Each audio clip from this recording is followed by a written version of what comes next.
Penambangan andesit untuk proyek pembangunan bendungan bener masih menjadi pro kontra di antara warga Desa Wadas, Purworejo. Gubernur Jawa Tengah Ganjar Pranowo menegaskan tidak boleh ada yang bermain-main terkait proyek bendungan bener. Ganjar pun meminta semua pihak untuk melakukan evaluasi.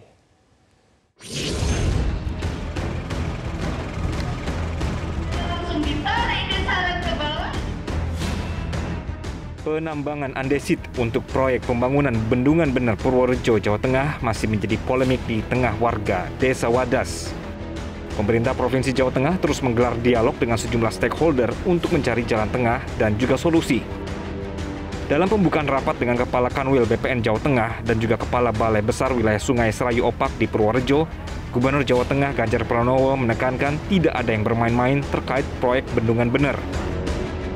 Tidak ada bermain-main.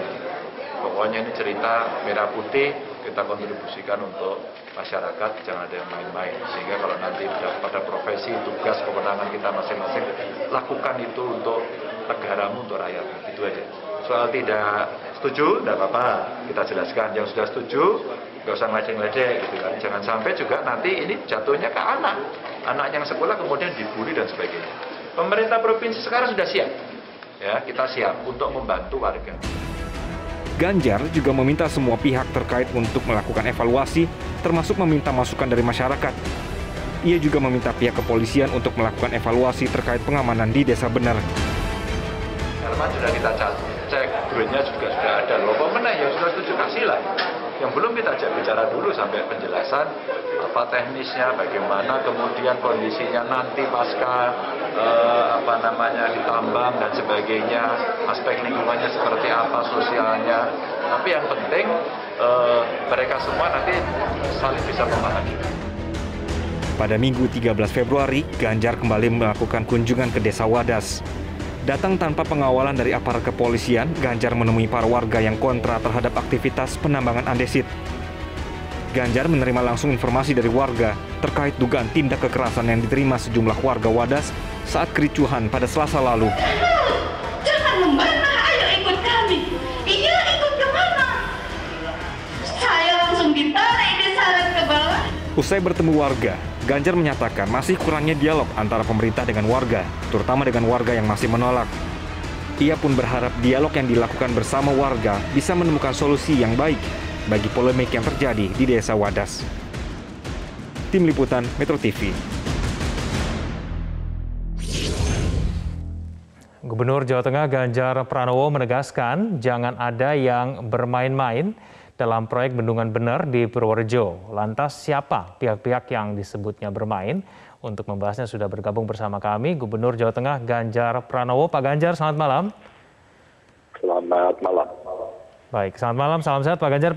Pak Ganjar, maksudnya Pak Ganjar mengatakan bahwa jangan ada yang bermain-main itu ditujukan kepada siapa Pak Ganjar? Kepada semua pemangku kepentingan terhadap proyek bendungan Wadas yang ada di Purworejo ini. Sehingga kalau kita melaksanakan tugas fungsi kita masing-masing, terkoordinasi dengan baik, dan kemudian terjadwal dengan baik, terkomunikasikan dengan baik, insya Allah itu akan bisa selesai. Karena di Jawa Tengah sudah ada 5 bendungan yang diresmikan. Artinya apa? Kita sudah bisa belajar dari bendungan-bendungan yang ada sebelumnya. Itu baru bendungan loh ya. Belum lagi ada pekerjaan lain yang memang membutuhkan komunikasi serupa. Ya mirip-mirip lah dengan proyek-proyek besar lain yang ada di Jawa Tengah. Apakah memang selama ini ada yang bermain-main Pak Ganjar? Iya, setidaknya ketika kemudian muncul dari masyarakat, perbedaan pendapat, terus kemudian cara pendekatan yang kemudian masyarakat kemarin saya dengarkan protes, terus kemudian ada kelompok yang kontra, ada yang sudah setuju, ada yang masih belum lancar, dan ini program sudah berjalan sejak 2018.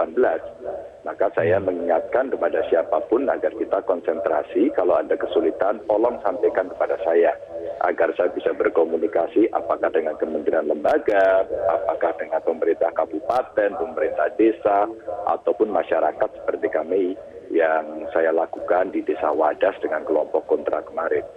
Baik, Pak Ganjar, Pak Bupati Purworejo, Pak Bastian sempat mengatakan bahwa memang ada provokasi dari pihak luar yang kemudian menyebabkan adanya tensi yang tinggi, adanya gesekan yang terjadi karena itu. Apakah memang betul Pak Ganjar ada provokasi itu dari pihak luar? Ya, setidaknya indikasi-indikasi yang muncul, apakah itu disampaikan oleh Pak Bupati, disampaikan oleh Kades, ya, itulah yang saya katakan bahwa ini perlu dikomunikasikan. Kalau selama ini muncul, apakah kurang dialog? Kalau selama ini muncul usulan dari Komnas HAM, dibuka dialog seluas-luasnya.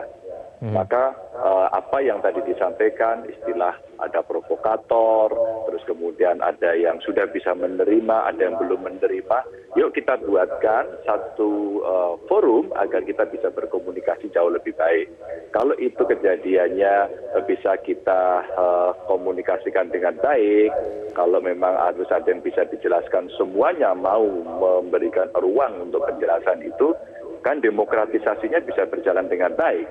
Maka soal provokatornya siapa, ada di mana, saya kira diberikan saja informasinya kepada kita. Itulah yang selama ini kami coba komunikasikan kepada warga dan pemangku kepentingan yang lain, sehingga nanti kita bisa tahu siapa yang masuk kategori provokator, siapa yang kemudian punya sikap A, siapa yang punya sikap B, bagaimana kemudian mencari titik temu di antara keduanya.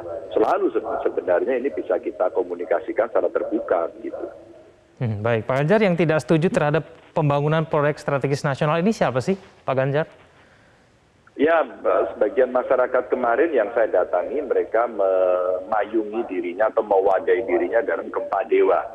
Dan dari proses yang ada selama ini, saya bertemu komunikasi dengan masyarakat yang cukup banyak, itu adalah yang dari kontra dulu, bukan yang dari pro dulu.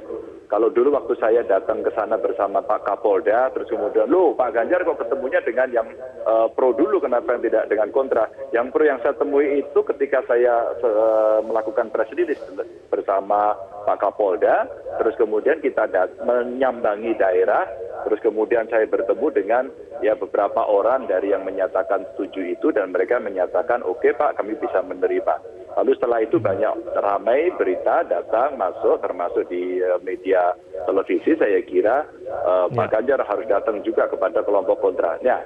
Terus kemudian saya datangi, dan saya tidak mengajak siapapun agar bisa mendapatkan suara lebih banyak. Tapi kemarin seperti di layar ini, hostnya itu menyampaikan kepada saya agar Pak Ganjar mendengarkan ya telinga kanan, telinga kiri, melihat dengan mata kanan, mata kiri. Itu maksudnya kan berarti berbagai pihak kan. Maka setelah ini saya juga ingin ketemu dengan kelompok yang pro, yang mudah-mudahan juga berimbang, banyak, terus kemudian bisa mendengarkan, siapa tahu dari dua titik ini kita ketemu apa sebenarnya problem yang muncul di sana.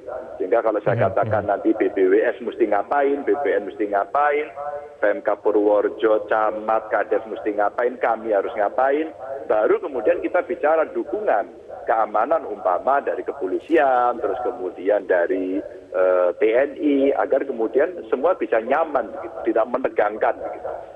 Tapi alasannya tidak setuju itu apa, Pak Ganjar? Ya macam-macam, ada yang kemarin datang kepada saya, kami punya alasan soal lingkungan, ada masa depan pekerjaan anak-anak mereka, masa depan pendidikan anak-anak mereka, ada yang belum setuju soal harga, ada yang masih menggugat sampai dengan sekarang ya. Ini tidak hanya di Wadas, termasuk beberapa yang sudah dibayar di kasus tapak ya, jadi yang nanti terkena bendungan langsung, dan kemudian ada yang kemarin sudah mulai proses pengukuran. Ada juga yang bertanya kepada saya, berapa Pak sebenarnya harganya? Jadi artinya ya, saya katakan di awal tadi, jangan main-main, dibuka saja seluruh informasi yang ada secara terbuka. Kalau ada yang ingin berkepentingan umpama ingin ikut kerja di wilayah itu, kerja saja lewat pintu depan, terus kemudian menyampaikan proposalnya, ada kompetensi basisnya yang bisa diberikan, terus kemudian maju di sana, kan semua bisa menampung. Lebih banyak lagi yang bisa kerja, lebih baik. Tadi dari BBW juga menyampaikan, kalau perlu dari mereka masyarakat yang ada di sekitar Wadas, kalau mereka punya kemampuan, keterampilan untuk bisa ikut bekerja, saya kira sekarang saja direkrut. Sekarang saja diajak bekerja, agar kemudian semua bisa menikmati bahkan sejak pekerjaan ini dilakukan di awal. Baik, tapi alasan-alasan yang kemudian disampaikan oleh yang kontra ini bisa dipahami, Pak Ganjar, masuk akal atau bagaimana? Ya, inilah yang kemudian beberapa kali kami sampaikan dalam dialog-dialog. Kalau kemudian ada ketakutan umpama, Pak Ganjar nanti lingkungannya rusak, batu andesit yang ditambang rusak. Boleh nggak ahlinya kita datangkan untuk kemudian berdiskusi, berdialog, menjelaskan, bersimulasi, terus seperti apa sih kondisinya? Kalau nanti dipakai, itu yang diambil batuan andesitnya seberapa sih? Ketebalan atau topsoilnya itu berapa sih? Yang katanya ada yang 2 meter, ada yang 7 meter, bahkan ada yang 0 meter karena memang batunya kelihatan. Kalau nanti itu dipotong, bagaimana cara motongnya? Dengan blasting atau peledakan itu seberapa bahaya? Kan kita nggak pernah tahu kan, ini membahayakan atau tidak. Jangan-jangan pikiran meledak itu juga batunya bertaburan kemana-mana. Berapa jaraknya titik itu dengan warga masyarakat? Terus kemudian berapa tegakan yang ada? Setelah nanti selesai bagaimana proses reklamasinya. Ini banyak ahli yang bisa menjelaskan. Sehingga nanti kalau ditanam lagi lebih subur atau kemudian tidak subur. Atau kemudian dijadikan tempat pariwisata saja. Atau dikembalikan pada fungsi semula ke pertanian kembali. Jadi potong dulu topsoilnya, terus kemudian diambil batunya, dikembalikan lagi dalam fungsi semula. Sehingga mungkin bentuknya tidak lagi bukit tapi di bawah dan kemudian bisa mendapatkan tanaman lagi. Bahkan saya coba komunikasi, kalau kemudian beberapa tanaman ini bisa produktif, kalau perlu dibantu mulai sekarang. Mulai sekarang perlu bibit yang lebih bagus, kasih sekarang. Sehingga kerjanya bisa paralel dan masyarakat bisa mendapatkan manfaat bareng-bareng. Gitu. Tapi lebih banyak mana sih Pak Ganjar, yang pro dibandingkan dengan kontra ini lebih banyak yang mana?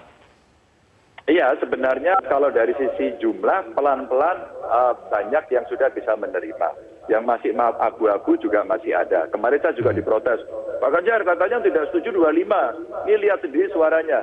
Rasa-rasanya saya tidak menyampaikan seperti itu. Tapi petanya sudah kita sampaikan. Kebetulan sebentar saya di depan saya ada data yang coba kita petakan. Dari seluruh yang ada di lapangan itu, bentuknya itu seperti benua Australia gambarnya. Terus kemudian ada yang setuju, ada yang belum. Maka kalau kemudian saya boleh menyampaikan, ada 176 bidang umpama, itu sudah setuju, terus kemudian harganya belum cocok, mereka sekarang lagi ke Mahkamah Agung. Ya udah, kita nanti bisa selesaikan. Terus kemudian ada juga dari sekitar bidang itu, dari progres pengadaan tanah, dari 617 bidang, ini kuerinya ada 539 bidang, jalan trasenya 78 bidang. Realisasi pengukurannya sudah 318 bidang. Sisa yang belum diukur 299 bidang. Dan 28 bidang setuju dan belum dilakukan pengukuran karena kemarin orangnya masih pergi. 94 bidang belum setuju dan 177 bidang masih ragu-ragu. Ini saya sampaikan agar kemarin juga ada yang menanyakan, Pak Ganjar katanya 325 yang belum setuju. Nah ini Metro TV kembali bisa menjelaskan sehingga dalam progres pengadaan tanah itu bisa sampaikan secara terbuka begitu. Oke, Pak Ganjar, jadi kelanjutan mengenai proyek strategis nasional ini seperti apa? Apakah memang harus menunggu warga yang tidak setuju ini untuk setuju dulu, baru kemudian dilanjutkan, atau cukup saja warga setuju saja, kemudian yang warga tidak setuju tidak usah diikutsertakan seperti kemudian rekomendasi Komisi 3? Bagaimana Pak Ganjar? Iya, saya kira waktu Komisi 3 datang, saya juga ikut menghadiri di kepolisian, di Polda, terus kemudian kita coba jelaskan, kasih informasi semuanya. Sebenarnya hal-hal yang sifatnya teknis, sehingga evaluasinya Mas ada 3. Yang pertama saya minta evaluasi teknis, siapa yang bisa melakukan? BPWS. Ya. Yang kedua siapa? BPN. Kita mintakan mereka untuk bekerja. Yang kedua, kita bisa menghitung tadi yang disampaikan oleh DPR umpama. Kalau kemudian dari yang setuju itu cukup nggak sih? Wilayahnya ada di mana sih? Apakah itu satu hamparan atau kemudian berpindah-pindah? Itulah yang saya maksud sebagai evaluasi teknis.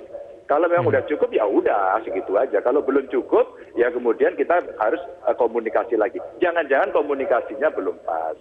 Mungkin tidak cocok karena harga, mungkin tidak cocok karena alasan pengetahuan yang belum clear gitu, yang kita bisa klarifikasi. Dan saya meminta waktu itu, yuk kita bisa datang yuk, saya minta waktunya dong, biar para pakar datang, sehingga semua akan bisa menjelaskan dengan cara-cara yang benar, dengan data-data yang valid, sehingga uji akademisnya itu betul-betul bisa bagus. Ini satu yang teknis itu, yang tadi menjadi evaluasi bersama. Yang kedua, evaluasi soal pendekatan. Kita tidak akan menggunakan pendekatan keamanan kok. Bahwa kemarin terjadi sesuatu dalam pelaksanaannya, saya kira itu ekses yang biarkan nanti teman-teman dari kepolisian, Pak Kapolda pasti akan mengevaluasi soal itu. Yang ketiga adalah ruang dialog terbuka. Yang ketiga inilah yang kemudian kita harapkan, dan pelan-pelan kami komunikasi dengan berbagai pihak yang membantu, dari kelompok kepentingan yang ada, para pendamping, termasuk saya mulai dari masyarakatnya itu sendiri. Sampai dengan kemarin mereka pokoknya tidak Pak, ya nggak apa-apa. Sebenarnya kan kita tidak bisa sekali kan pasti, maka saya kemarin menyampaikan, izinkan nanti saya komunikasi dengan yang pro, izinkan nanti saya mau nginep di desa itu, agar saya bisa merasakan suasana kebatinan, siapa tahu itu juga bisa menjadi ruang dialog terbuka itu. Ya, mungkin saya tidak terlalu pintar dalam berkomunikasi, tapi banyak pakar ya, para sesepuh, para ulama juga menyampaikan kepada saya untuk mendekati dengan cara-cara yang berbeda lah, tanpa kekerasan gitu. Baik, Pak Ganjar, nanti kita tunggu hasil nginepnya di Purworejo. Terima kasih Pak Ganjar Pranowo telah bergabung bersama kami di Prime Time News. Selamat malam Pak Ganjar.